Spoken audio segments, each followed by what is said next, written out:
1963. Right. That's when we met. Right. I was And- a schoolgirl at the rowing club, doing my rowing quite, Peaceful. quite seriously and just keeping myself to myself. Uh-huh. And he was the captain of at that time of the rowing club. So he coached me, and every time he coached, I used to win. That's So when somehow we he met. got a little bit of a hold on me, Right. and slowly worked his way. Worked his Because magic. my uncle was a member of a pavilion member. That means that come for drinks and all. You know how they Right, drink right. there in the east. He was an active member. Right? No. So my mother thought that I didn't have any kind of sport. I didn't do any sport. I was just attended school and came back. And Right. so she told my uncle to, introduce me to rowing. So that's how I got into the rowing club. I used to have trouble with her because she would want to get out onto the lake. So one day it was really blowing and raining and dark, and there were waves on the lake, and she was determined to go out in a scull.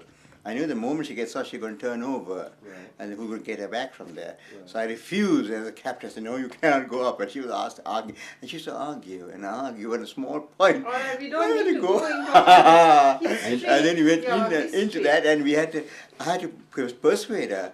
Just chatting and saying, "No, you can't go. I refuse to let you go. I'm the captain. I can't let you get out." My parents didn't like the friendship at all. What, the developing friendship between you both. Oh, was that really? Why? Why was Because that? he's a Muslim and I'm a Sinhalese, Catholic. That's one, but the main reason Roman was she's much Catholic. younger. Right. She was in school at that time. Right. And he was a mature man, I was a schoolgirl.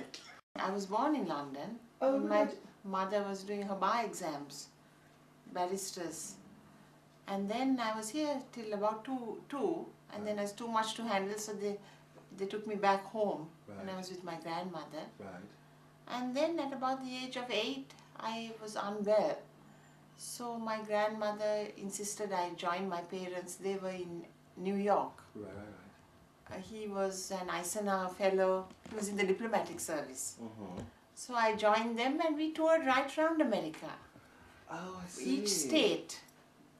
Then we went back to Sri Lanka, gathered the whole family together because I've got three sisters and a brother.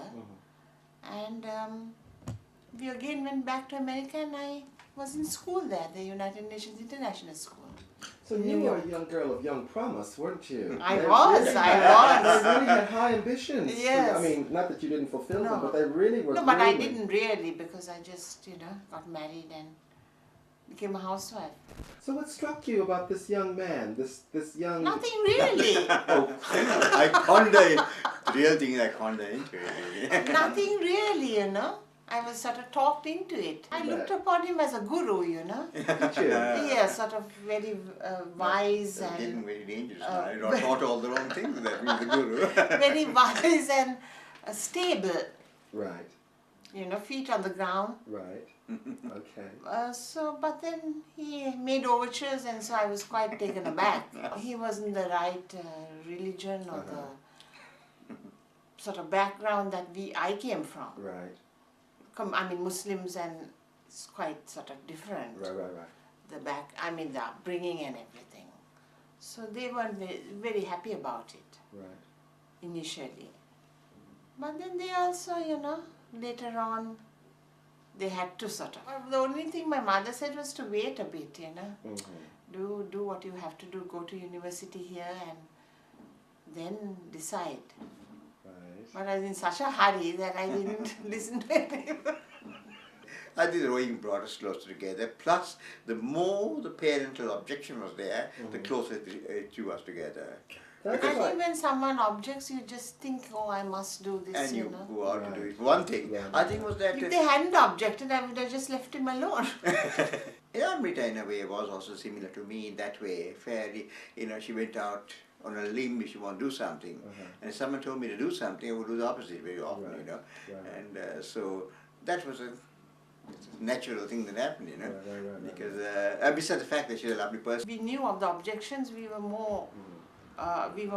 wanted to remain together. Mm-hmm. That gave us the sort of. That cemented things, Yeah. that made it easier and all that, I think both of us were rebellious to a certain extent. That's one of the key And factors. we just moved on from where it didn't matter whether they objected or not, we did what we wanted to. That's correct.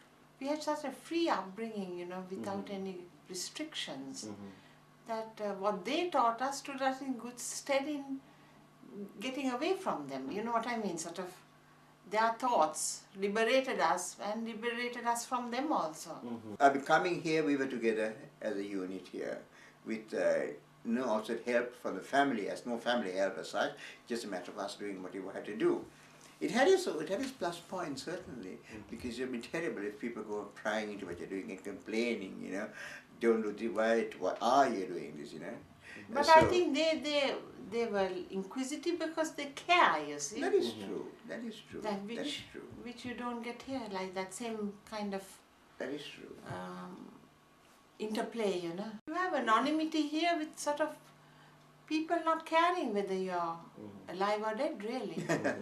That's Which is part sort of of it. good and sort of bad at the same time. But you have that little break, you don't have to worry You know, you about don't it. have that sort of intertwining of friends and, you know, people back home who you go to the same school with, and people, you know, trying to find out where you've been That's and the all problem. that. That's the problem. Which is really, which I think I miss. So actually, did you miss that? Yeah. Yeah, I miss that really. We come from a different environment to here, because we were taken out of that. We came away from that environment and transposed ourselves here.